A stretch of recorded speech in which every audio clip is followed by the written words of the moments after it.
meu Deus, no nosso coração aquilo que o Senhor tem para cada um de nós e que, em nome de Jesus, o Senhor nos dê sabedoria, nos dê discernimento, Senhor, da tua palavra. Oro pelos alunos que aqui estão, aqueles que ainda vão entrar, pedindo também que o Senhor os abençoe, abrindo, Senhor, o entendimento, para que a tua palavra, Senhor, meu Deus, seja aprendida, que a tua palavra, Senhor, meu Deus, possa não só ser um conhecimento na nossa vida, mas ser algo também que possa ser instrumento para o Espírito Santo de Deus promover, Senhor, aquilo que Ele deseja. É o que eu peço em nome do Pai, do Filho e do Espírito Santo. Amém, Jesus. Ok, deixa eu compartilhar aqui. Conseguiu aí, Marcão? Viu?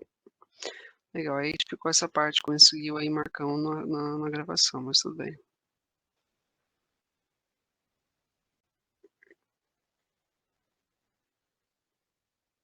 Ok.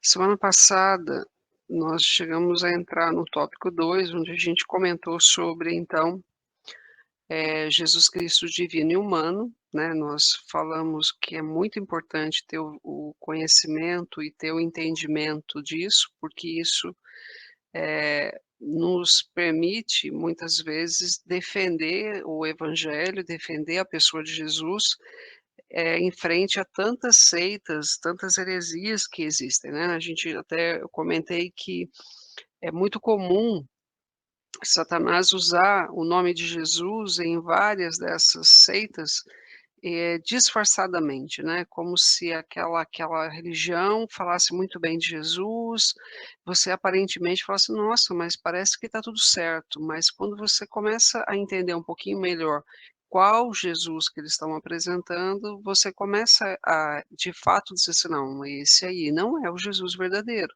esse não é o Jesus", mas como saber defender se eu não conheço a palavra? Então, um dos pontos que a gente falou era Jesus 100% homem, 100% Deus, e essas 2 coisas fazem parte de um plano de salvação, na qual se eu não enxergar que ele realmente se encarnou, então a legalidade que era necessário para atuar aqui na Terra, no planeta Terra, já que Deus havia dado domínio para o homem, ela se perde.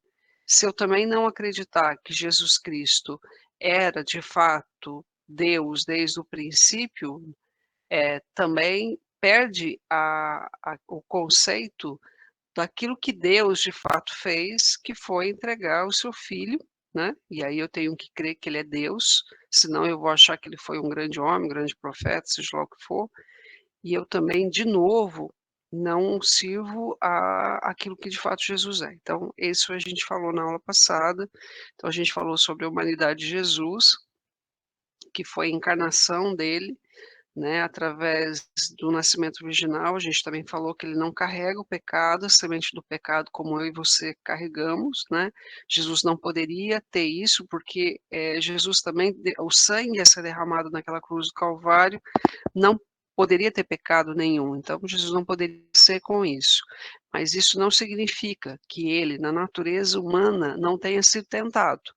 Então a gente também diria assim: "Ah, então é fácil, né, vim aqui nessa terra, sem pecado, mas sem nenhuma probabilidade de pecar". Ora, Jesus não pecou, mas Jesus foi tentado, da mesma forma que eu e você, né. E mais, né, Jesus Cristo se esvaziou de todo o seu poder e sua glória, e ele vivia sobre a ação, domínio do poder do Espírito Santo, que ele também deixou para sua igreja. Por isso que Jesus foi enfático, dizer: "Sem o Espírito Santo de Deus, vocês não podem trabalhar para mim. Sem o Espírito Santo de Deus, vocês não conseguem, porque é ele quem produz o fruto do Espírito, é ele quem, concede os dons, é ele quem está ataviando, preparando a noiva para a volta de Cristo. Então, sem o Espírito Santo de Deus, não a gente simplesmente não pode, né". E nós vimos também lá em Hebreus 2:14, nós chegamos a ler, onde ele falava daquilo que Jesus fez, né, tirando a chave, né, que estava na mão de Satanás, porque Satanás tinha então esse poder, até então. E aí com a morte e ressurreição de Jesus, isso foi tirado das mãos dele. Então hoje, nós não precisamos mais temer a morte, porque a morte para nós já não existe mais. E o conceito de morte que a gente falou na aula passada, também era o quê? Separação. A morte nada mais é do que uma separação, né. Hoje a gente sabe que, existe a segunda morte, né, que a Bíblia fala, que é a separação definitiva de Deus, que essa, se Deus quiser, se a gente permanecer firme nesse caminho, nós não experimentaremos, né. Nós podemos até experimentar a primeira morte, né, se Jesus não voltar antes, mas nós não experimentamos a segunda morte, por quê? Porque Jesus nos deu, então, a vida eterna. Aqui a gente também leu sobre que Jesus, então, foi gerado e nascido da mulher, Gálatas 4:4, passou pelo desenvolvimento natural do corpo, e Lucas 5:2-52 falava que ele crescia em conhecimento e graça, e Hebreus 4:15 fala de novo que ele não, experimentou e muito menos pecou.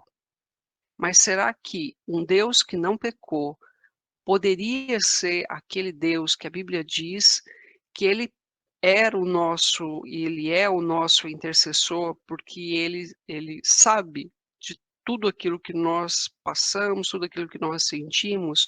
Ah, mas aí, lá na cruz do Calvário, a Bíblia diz que há um momento crucial ali, em que todos os pecados que estavam sobre nós, né, sobre toda a humanidade, foi colocada sobre ele. E é nesse momento que o pai vira as costas para o filho, né, porque a Bíblia diz que ele diz: "Pai, por que me desamparaste?" Porque naquele momento, apesar de todo o amor que Deus sente, Deus perfeito, santo, não contempla o pecado. E é por isso que ele sentiu naquele momento, né, que ele estava com todo o peso do nosso pecado, o afastamento. Então isso a gente também comentou na aula passada. Quais as razões, então, de Jesus ter se encarnado? Revelação de Deus aos homens, foi o que nós falamos, a provisão de um exemplo de vida. Então agora eu queria a gente começar a ler o texto bíblico. Abram lá em 1 Pedro, capítulo 2, no verso 21. Queria ler com vocês lá. Quem achar aí primeiro, pode começar a ler.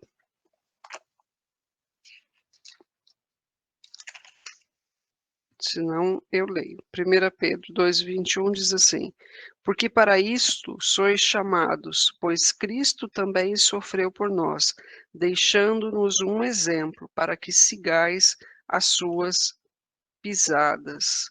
Então, algo que, aquele que é cristão deve sempre seguir as pisadas do mestre, ou seja, andar pelo mesmo caminho que Jesus andou, carregar cada um a sua cruz, porque não existe seguir Jesus sem a sua respectiva cruz também.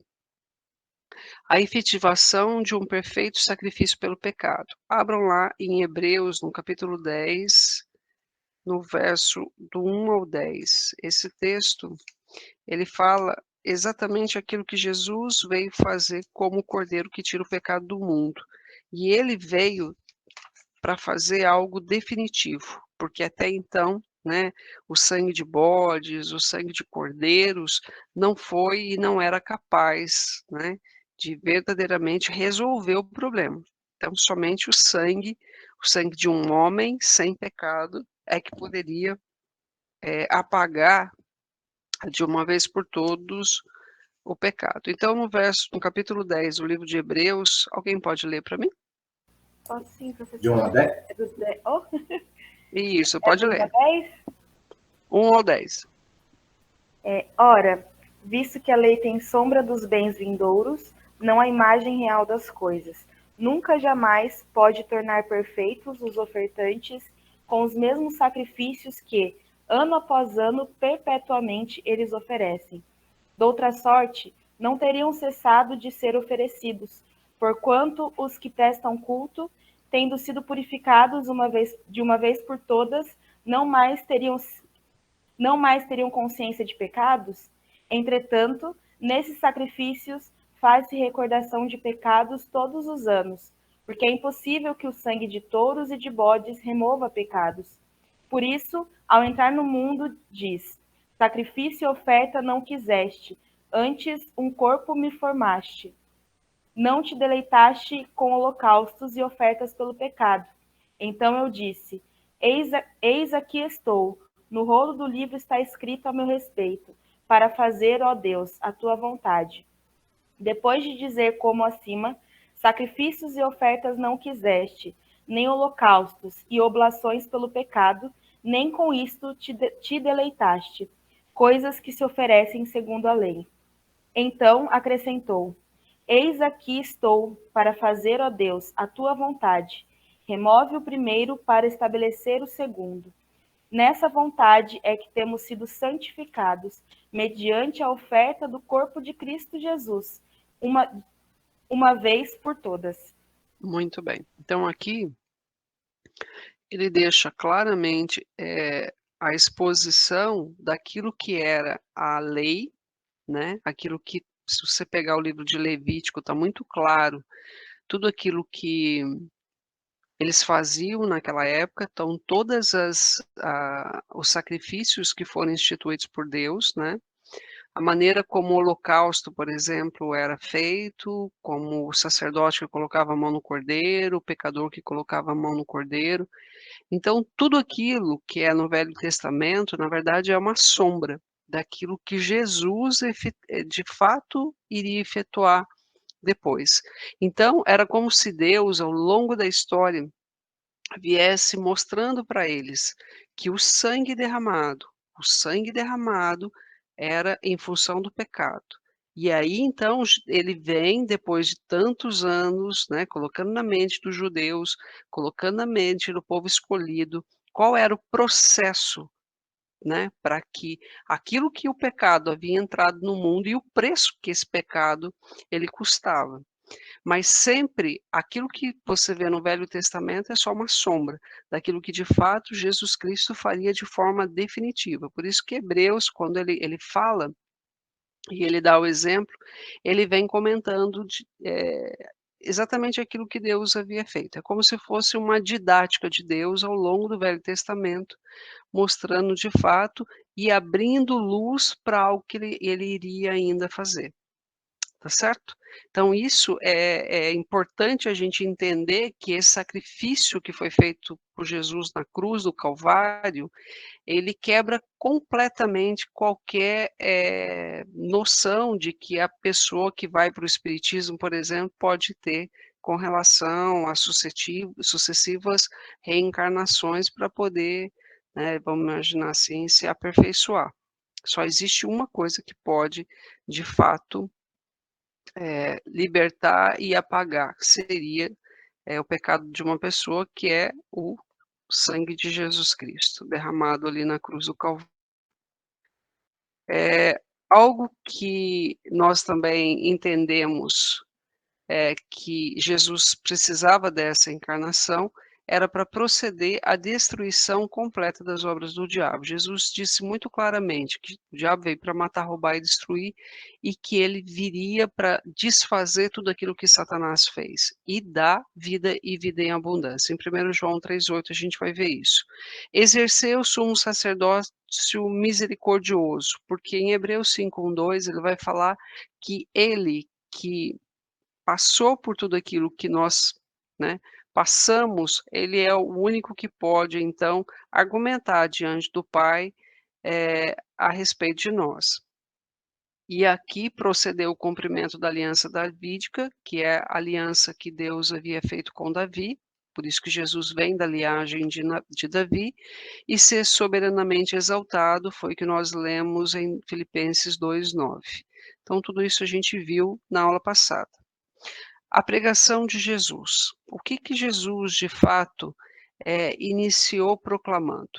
Quando Jesus ele, começou o ministério dele, quem já havia começado o ministério antes de Jesus? Quem havia preparado as veredas para Jesus? Alguém pode me dizer? João Batista. João Batista. E qual era a pregação de João Batista? Arrependimento. Perfeito, arrependimento. Então, hoje, muitas vezes, as pessoas acham que aceitar Jesus Cristo, ele não precisa mais do arrependimento, né. Então as pessoas acham que aceitam Cristo como o salvador das suas vidas, mas que não precisam passar pelo processo do quebrantamento e do arrependimento. E essa foi uma das coisas que João Batista fez muito bem. João Batista, ele preparou de fato o caminho para que quando Jesus viesse, havia uma atmosfera no mundo naquela época preparada para aquele momento em que Jesus viesse. E aí a pergunta que fica: o ministério de João Batista preparando o mundo para a chegada de Jesus, é o mesmo ministério que hoje está sobre as mãos da igreja, preparando esse mundo para a volta de Cristo. E para isso, o que nós temos que pregar é a mensagem de cruz. E qual é a mensagem da cruz? Se arrependa, reconheça quem é Jesus Cristo, mude de vida, tome um novo rumo, uma nova direção, que nada mais é do que, de fato, o arrependimento. O Evangelho de Jesus Cristo, ele mostra de forma muito clara uma guerra sobrenatural que estava ocorrendo na vida terrena de Jesus. Eu quero que vocês abram lá em Lucas, no capítulo 4. Esse texto é bastante conhecido e fala, então, da batalha ali, logo depois que Jesus é batizado.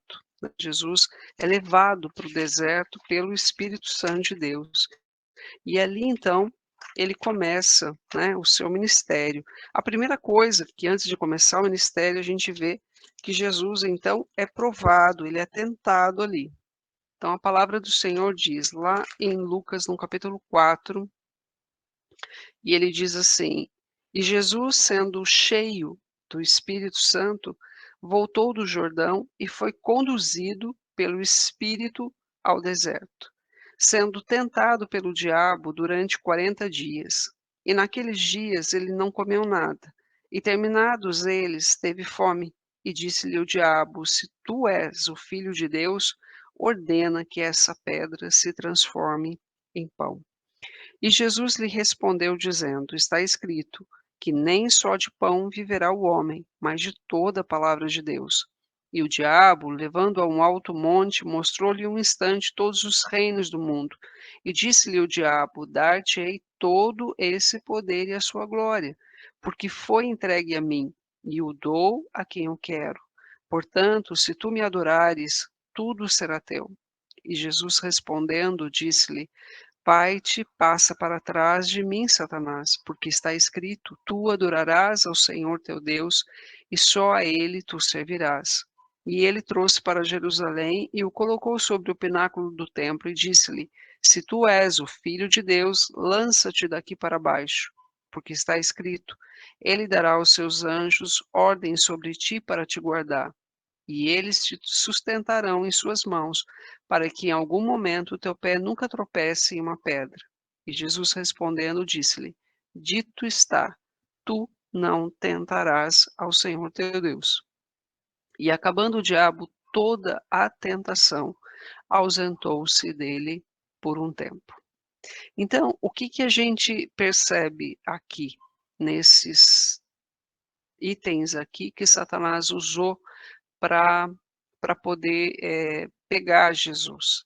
É que ele tenta usar a mesma estratégia que ele usou lá atrás com Adão, né, e eles caíram. Então ele vem com a mesma tentação. Então uma delas, né, e na visão de vocês, o pecado de Adão e Eva foi qual? O que levou eles de fato a pecarem na visão de vocês? A cobiça por querer ser igual a Deus, por querer não precisar mais de Deus, conhecer o bem e o mal.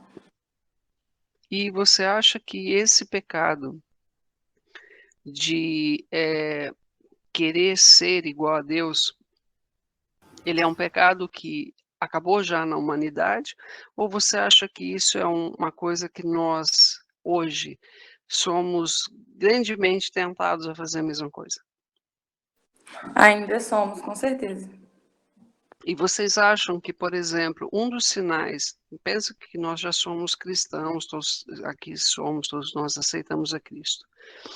Um dos sinais que mostra claramente que a gente, ainda assim, sendo cristão, às vezes é tentado nesse pecado de não, de querer ser igual a Deus. Alguém aqui hoje ainda é tentado em querer ser igual a Deus?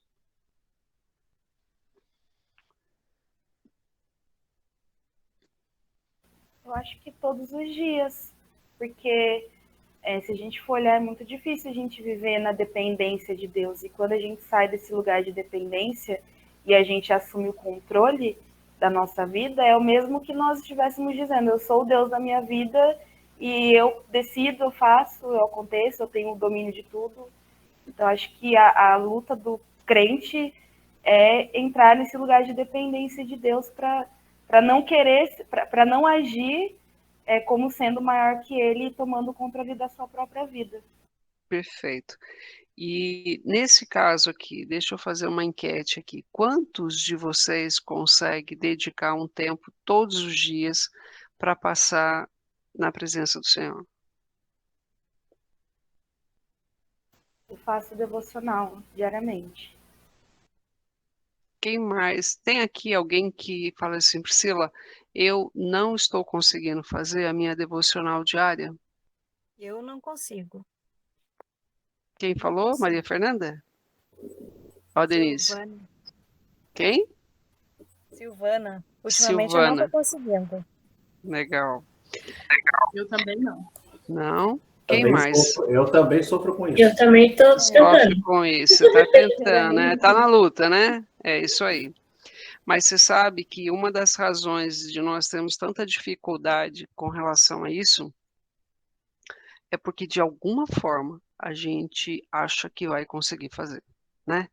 E que, de alguma forma, a gente consegue fazer aquilo sozinho. Então, não deixa de ser uma maneira, né, bem clara de que a gente está tentando ser Deus também, né? Você sabe que essa questão da devocional, todos os dias você passar um tempo com Deus, ela é extremamente importante. Eu já estou há 20 anos na presença de Deus e já passei por ciclos, né? Momentos em que eu busquei, momentos em que eu negligenciei. Então, eu vou dizer para vocês que o preço que a gente paga por negligenciar, ele é alto demais. Então, é alto demais e é muito perigoso, e não é só isso, né? Você deixa de experimentar algo que ninguém pode fazer por você. Então, não adianta eu ir na igreja, não adianta eu ter o melhor pastor do mundo, ele não pode fazer por mim, ele não vai poder me proporcionar a experiência que eu preciso ter com Deus, e essa dependência, né, que foi comentada aqui, está corretíssima, eu não vou conseguir ter, a menos que eu realmente passe tempo com Deus. E eu confesso para vocês que eu tenho ficado contente comigo nos últimos tempos, no seguinte sentido. Até eu levanto pelo menos 1 hora mais cedo, 1 hora e meia mais cedo, para conseguir fazer isso antes. Porque eu também acho que à noite eu já estou muito cansada para fazer, mas cada um tem o seu horário para fazer. Mas queria deixar aqui meu testemunho para vocês, que me alegra o coração de eu agora tomar a decisão. E já aconteceu, pelo menos, assim, algumas vezes de eu acordar um pouco atrasada, e aí eu me lembro que foi até na semana passada, eu falei assim, nosso Deus, hoje não vai dar. Hoje eu vou, se eu parar para orar, eu vou chegar atrasado no trabalho. E aí, de repente, eu falei assim, não, mas eu não posso sair de casa também se não orar. Aí liguei, passei uma mensagem assim, olha, eu vou chegar atrasado, mas eu vou orar primeiro. Então, acho que a hora que você tomar consciência de fato dessa total dependência que você tem, de não poder ser Deus na sua própria vida, vocês vão conseguir ter mais disciplina nessa questão, né? Eu disse assim, eu não vou ter paciência hoje para aguentar aquele povo lá da fábrica se eu não orar primeiro. Se eu não buscar primeiro, eu não vou ser capaz e vou ser infeliz demais. Então não vale a pena o preço é altíssimo. Eu prefiro hoje chegar um pouco atrasado no trabalho, mas eu vou fazer aquilo que precisa ser feito. Então, fica aqui mais uma vez, vocês já estão meio careca de tanto ouvir a mesma coisa, mas fica aqui. Esse conselho é um dos melhores conselhos que eu posso dar na minha vida para vocês. Não negligencie esse tempo com o Senhor. Nem que comece com pouco tempo, mas gaste tempo com Ele. Logo pela manhãzinha, vocês vão ver como tudo começa a mudar né, a sua percepção da presença de Deus, ela aumenta, como você, sobrenaturalmente, você vai conseguir resolver as coisas de uma forma diferente, você vai conseguir ficar quieto no momento que precisa, não vai ficar perfeito ainda, senão você vai ser arrebatada logo em seguida, mas você vai conseguir evoluir e você vai poder ver resultados, né. Luciano Subirá, ele costuma dizer o seguinte: "No começo, a oração, ela não te dá prazer mesmo, por quê? Porque a luta e a batalha que você tem que enfrentar para poder estar ali, ela é tão grande que você tem a tendência de querer, o corpo sempre quer aquilo que é mais fácil. Mas vale essa barreira", ele diz, porque depois você vai sentir tanto prazer de ter esses momentos com o Senhor, que você não vai mais querer abrir mão disso, mas essa primeira barreira você precisa ultrapassar. Então, se você está com essa dificuldade, ore a Deus, porque não se deixe ser enganado por Satanás, ele está tirando de você algo que é precioso demais. Então, se a gente quer, de fato, vencer as tentações, nós precisamos buscar em oração. Jesus foi o maior exemplo de pessoa que buscou, né. Então, algo que a gente vê na vida de Jesus, ele tinha plena consciência de onde ele tinha vindo, o que ele veio fazer aqui nessa terra e para onde ele ia. Isso é um conceito que nós precisamos ter. E a gente vê em todo o tempo que ele esteve aqui, quanto tempo ele dedicava para ir buscar o Pai, para ir buscar em oração. Então, se o mestre fez, nós também, precisamos fazer. Então aqui, só lendo o que o autor ele diz, ele fala assim, ó: "Esse episódio nos demonstra em que a humanidade do Senhor Jesus Cristo, né, estava sujeita às mesmas tentações que também os homens passam". Então, aquela tentação de, provar a Deus, aquela tentação de querer ter a glória deste mundo, o poder deste mundo, e tantas outras que a gente sabe que são as mesmas. Se você for olhar onde que os homens caem, caem sempre no mesmo buraco, né, no mesmo lugar. E assim, então, Satanás, ele também usa os mesmos artifícios, e Jesus, ele foi tentado da mesma maneira que nós. Quando a gente fala em sistema de valores de Jesus Cristo, nós agora nos deparamos com um padrão que é muito maior e muito além daquilo que a gente pode ver nesse mundo. Então, se você pegar, a maior, constituição dos países, ou se você pegar, o que é de mais elevado em termos de valores dos homens, ainda assim, quando comparado àquilo que Jesus pregou, aquilo que Jesus deixou, ele é muito mais elevado, e é esse nível que Jesus tem nos chamado. Então, Jesus começou a confrontar muito na época, até propriamente os religiosos, que foram a classe de pessoas mais confrontadas por Jesus. Quem foi mais confrontado foram os pecadores, né, as pessoas leigas nem nada, mas foram os religiosos, exatamente por um ponto que Jesus não aceita: a hipocrisia. Jesus não aceita o engano. Quando a gente vai e olha, por exemplo, também lá cartas, né, que Jesus escreve em Apocalipse para as igrejas, um dos pontos chaves que Jesus chama muito atenção é essa questão do engano, né. Quando a gente pega, por exemplo, lá no livro de Apocalipse, no capítulo 3, e você vai ver sobre a igreja de Laodiceia, a gente começa assim, né, ele fala assim: "Olha, você é morno", ele fala isso para a igreja, "então você não é nem quente, você não é nem frio, você é morno, e porque você é morno eu estou a ponto de vomitar-te".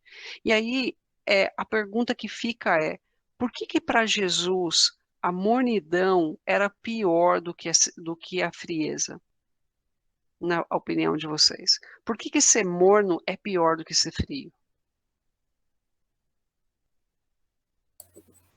Porque é indeciso?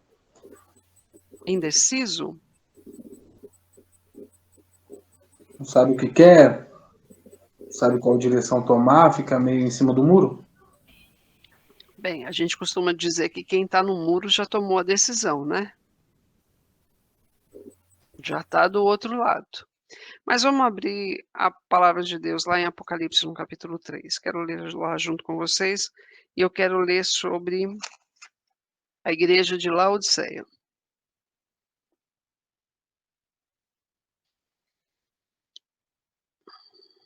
a partir do verso 14.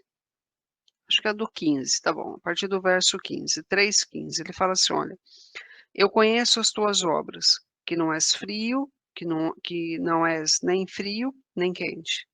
Eu gostaria que fosses frio ou quente. Então, como tu és morno, e nem frio e nem quente, vomitar-te-ei da minha boca. Porque tu dizes: eu sou rico e cheio de bens, não tenho necessidade de nada, e não sabes que és um desgraçado, miserável, pobre, cego e nu. Aconselho-te comprar de mim ouro refinado no fogo, para que tu sejas rico, e vestes brancas para que te vistas, e que a vergonha da tua nudez não apareça, e que unjas os teus olhos com colírio para que possas ver. Então, a palavra-chave que tem naquilo que Jesus está dizendo para a igreja de Laodiceia é basicamente o engano. Ou seja, eu achar que eu sou rico, eu achar que eu estou bem vestida, né, com vestes brancas, eu achar que estou vendo alguma coisa, esse é um engano.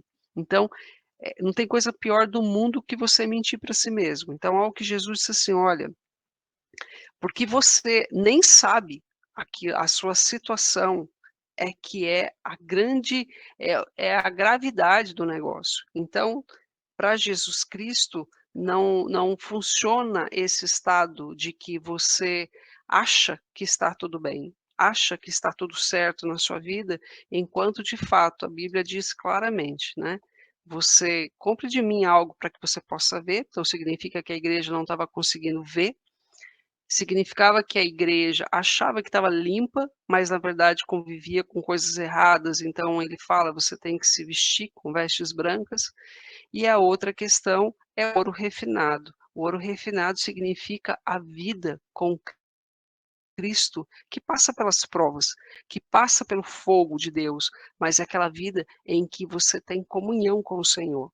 E não é só de boca, não é só de ir em cultos e tudo mais, mas você tem uma verdadeira comunhão com o Senhor.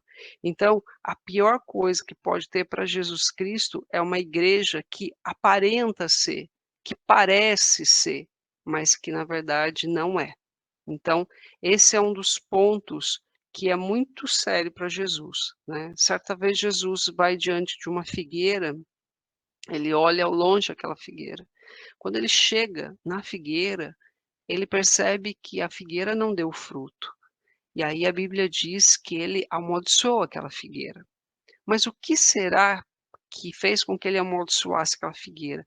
É porque aquela figueira aparentava ter fruto. Talvez as suas folhagens ao longe, ela parecia que daria o fruto. E assim também é a vida do crente. Ele não pode parecer ser um bom cristão, ele tem que ser um bom cristão. E a Bíblia diz que se conhece uma pessoa pelos frutos que ela dá.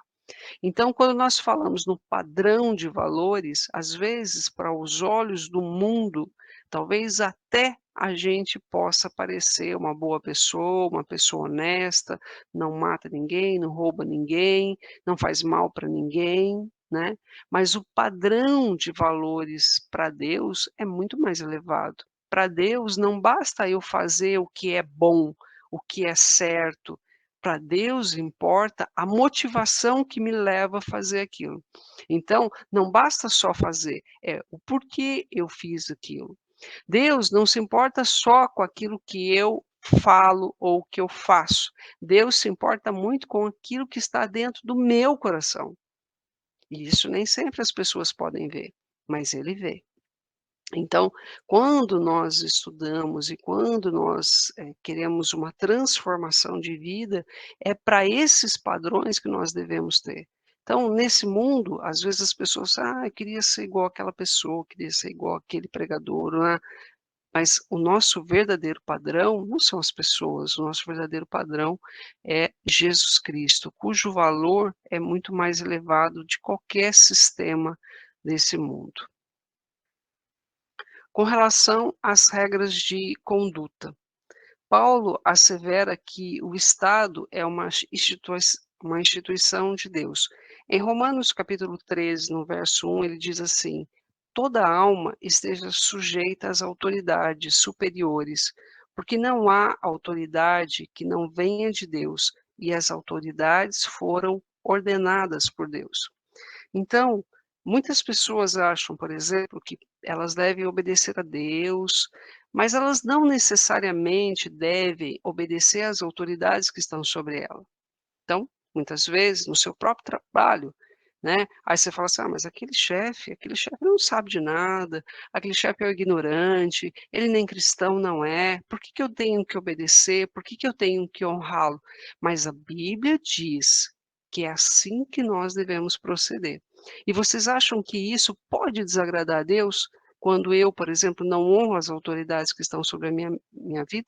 A Bíblia diz: isso desagrada a Deus. Então, dentro do padrão de valores do Senhor, também está o a conduta de honrar todas as autoridades que Deus tem colocado.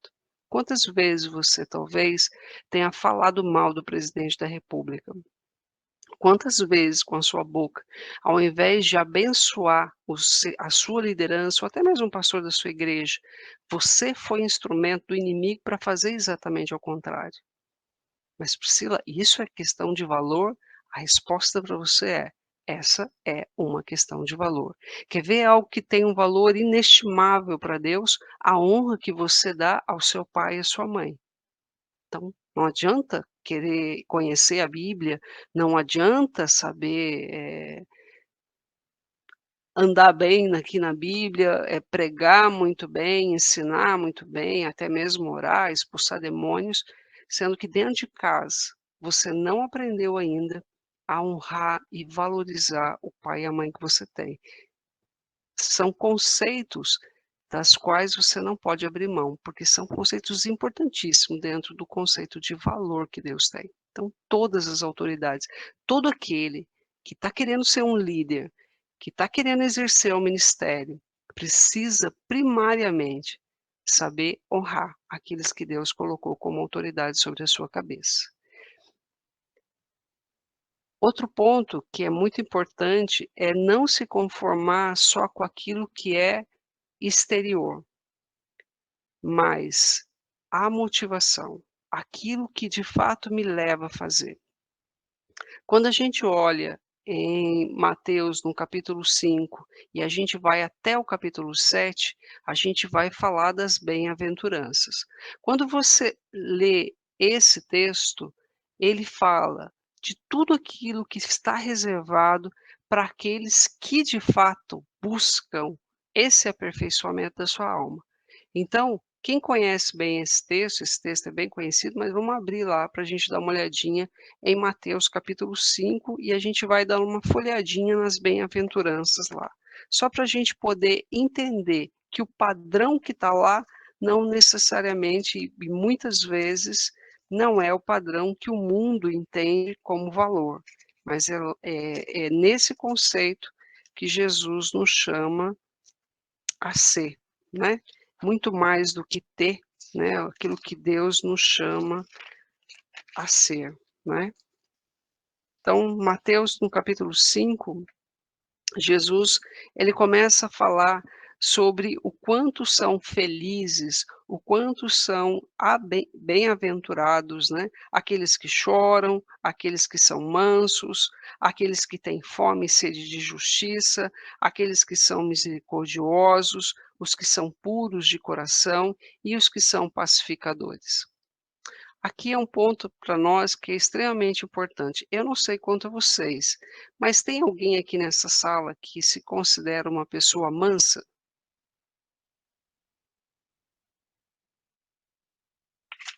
Mas mentiroso também, né?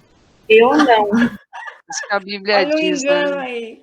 Pastora Priscila acabou de falar do Eita engano. glória! Eita, Eita glória, gente. glória, A ainda é mentiroso Milene. também. Eu Puxa vida. sou.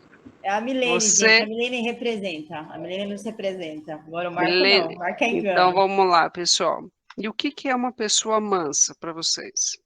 Eu sou mansa, eu sou calminha, E o que que é professora. uma Sou. pessoa mansa para você, Milene? Olha, eu vou falar por mim. Eu eu deixo passar muitas coisas, as pessoas me ferem, me machuca, eu não vou tirar satisfação, eu não fico retrucando, não fico procurando investigar o porquê que ela fez isso. Eu, assim, eu procuro sempre esquecer tudo que as pessoas fazem de mal para mim. E olha que não são pouco não, porque olha, povo de Deus é muito perseguido, viu. E eu acho que, por exemplo, vou dar um exemplo com a minha família. Na minha família, eles são tudo assim, a maioria são muito desunidos. E quando eu vejo que tá vendo sempre alguma coisinha ali, eu procuro sempre me afastar, procuro não ficar. Tem gente que coloca pilha, né? Ah, não, faz isso, faz aquilo. Não. Gente, tenha calma, tenha paciência, isso vai dar certo. Não fica falando mal dessa pessoa. Eu sou assim. Eu acho que mansidão, você tem que deixar passar muitas coisas e não ficar retrucando com as pessoas. Ok. Tem mais alguém que tem alguma definição do que é mansidão? E por que que então vocês, parece que a maioria, não é manso? Por que que você não se considera uma pessoa mansa? Você sai brigando com Mansidão, alguém aí? na minha opinião, mansidão tem muito a ver com essa dependência que a gente falou de Deus. Ser manso tem muito a ver também com a ansiedade. Por isso que eu não me considero uma pessoa mansa. A gente tenta, porque a palavra do Senhor nos manda ser mansos. Mas é da nossa natureza nos preocupar, querer fazer as coisas do nosso jeito, se irar com algumas coisas que a gente não deveria. E é difícil, porque é da nossa natureza. Pode falar, Macau. Eu acho que também entra aí a pessoa de humildade de coração, né? Uma pessoa de um temperamento mais fácil também. Eu acho que aí entra um pouco na mansidão, né? Isso. A mansidão, na verdade, pessoal, ela tem por definição, uma das definições é você ser injustiçado, você ser maltratado e você não revidar aquilo, né? Você não revidar e você, de fato. Mas eu acho que o grande poder, existe um poder muito grande em ser manso, de fato. Porque pensa uma pessoa tentando te afrontar, né, tentando te prejudicar, seja lá o que for. Mas E isso você tá tão cheia da presença de Deus na sua vida que aquilo não consegue penetrar em você. Então, por isso que aí está a grande bem-aventurança. Ainda que uma pessoa faça o mal, você vai olhar para aquela pessoa e você vai conseguir desenvolver ali uma misericórdia daquela pessoa e aquilo não te machuca. Se aquilo não te machuca, aquilo não te dói, então você não vomita nela aquilo que ela fez ou a afronta que você levou, porque simplesmente aquilo nem sequer te afeta. Agora, Mas isso está no autocontrole. isso está na presença do Espírito Santo de Deus sobre a sua vida. O Espírito Santo de Deus, ele produz essa paz, essa alegria, ele produz o domínio próprio, e a Bíblia fala que o Espírito Santo de Deus, ele produz em nós um revestimento. É como se nós ficássemos assim, impenetráveis desse tipo de coisa. Então, por isso que o padrão, ele é elevado demais. E eu vou falar uma coisa para vocês, do fundo do meu coração. É impossível, para mim, Priscila, ser mansa. É impossível, por exemplo, para o Marcão ser manso. E aí, Eita, agora. e aí é que está o grande milagre de Deus. E é aí que as pessoas veem o Espírito Santo de Deus em você. Quando eles veem algo que diz assim, não, ele vai fazer alguma coisa agora. Não, agora ela vai fazer alguma coisa. E naquele momento, se nós estamos cheios do Espírito Santo de Deus, aquilo não nos traz o sofrimento. Então, eu vou falar para vocês, sinceramente falando, eu luto muitas vezes para não revidar. Eu acho que na minha vida é um processo, e eu acho que está acontecendo esse processo na vida de todo mundo. Nós estamos evoluindo nisso, nós estamos crescendo nisso, porque o fruto do Espírito Santo de Deus, ele está crescendo em nós, né? Tem áreas da nossa vida que ainda tem fruto que está mais fraquinho lá, que não nasceu completamente, mas nós estamos crescendo nisso. Então, mas ser isso, ser manso, não tem bem-aventurança maior do mundo, mas eu entendo que uma pessoa só consegue ser mansa se ela não se permite ser dominada, né?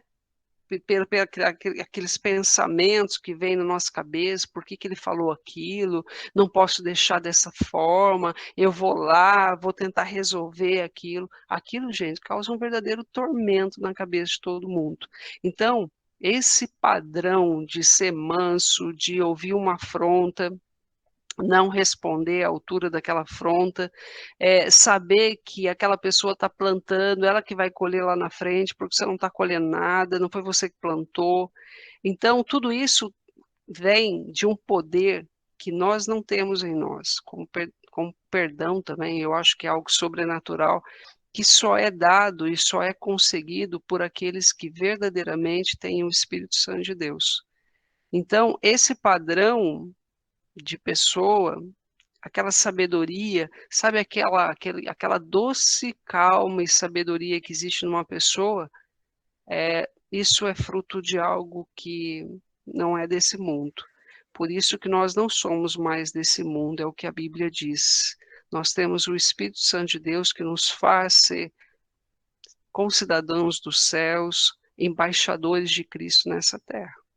Então, esse padrão é que nós estamos falando, e nesse padrão é o que a gente encontra, né, nas bem-aventuranças daquilo que Jesus nos chamou para ser. E o que a gente não pode ser? O tipo de pessoa que diz que nasceu assim, vai morrer assim, que não muda.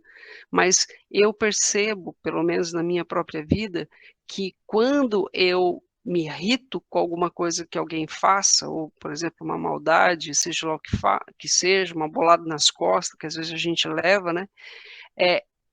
Isso mostra ainda a minha natureza humana. Agora, a minha atitude em relação àquela pessoa, o meu domínio para falar ou não falar, ou a maneira como eu vou reagir, isso já começa a mostrar que os meus valores mudaram, que a minha maneira de agir mudou, porque eu olho para aquilo que Jesus deixou e eu disse assim, Senhor, me perdoa, porque eu senti uma raiva tremenda daquela pessoa quando ela falou aquilo. Então, me perdoa, Senhor, porque eu não deveria nem sequer ter pensado no que eu pensei. Quando você começa nesse processo, eu posso lhe dizer uma coisa: Jesus está conseguindo construir em você algo muito tremendo. Mesmo que porventura você tenha falado, você tenha pensado alguma coisa, mas se aquilo lhe traz o arrependimento logo na sequência, pode ter certeza, Jesus está construindo algo de valor dentro de você. Porque aquilo que você fazia antes de ir lá, bater, tirar satisfação, é algo que te incomoda hoje. Eu não sei quanto a vocês, né? Me incomoda profundamente quando eu enfrento ainda alguma situação dessa e a minha reação não é a reação que eu sei que o Espírito Santo de Deus gostaria que eu tivesse. Isso incomoda vocês ou não? Sim. Com certeza. Olha, Ou você